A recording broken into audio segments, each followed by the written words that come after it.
গাড়ি ঘোড়া তো চলে, কিন্তু পাহাড় থেকে 10 নাম্বার তো সম্ভাবনা থাকে সব সময়ই। আর এই হইলো রাস্তা, তো রাস্তা এমন কিছু না, খারাপ ভালো রাস্তা তো চলিয়ে অভ্যাস আছে, ছোটোতে গিয়ে বড় হয়েছি এরকম রাস্তার মধ্যে। তো সেটা কোনো বড় কথা নাই, কিন্তু বৃষ্টি টিষ্টি না দিলে গাড়ি চলা যায়, যাওয়া যায়, কোনো অসুবিধা নাই।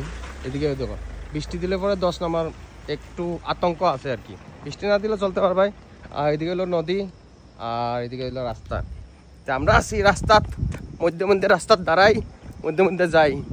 আর ওদিকে নদীটা দেখাই, চলো ও নদী দেখবা, চলো আমার সঙ্গে চলো, তোমরাও নদী দেখাই। এদিকে হলো নদী, 10 নামিয়া কই যায় দেখো, দেখো এই দেখো কোন দিকে গিয়া কোন দিকে লামে, দেখছো নি, দেখেছো তোমরা? এটি গিয়া সব ওইদিকে লামে, আর ঘুরিয়া ফিরিয়া সব আমরা শিলচর যাই। আর এই দেখো অবস্থাগুলা, এই জায়গাগুলা। তো এখানে গাড়ি চলে, যাইতে পারো, কোনো অসুবিধা নাই। আমিও যাই, তোমরাও যাই, চলো।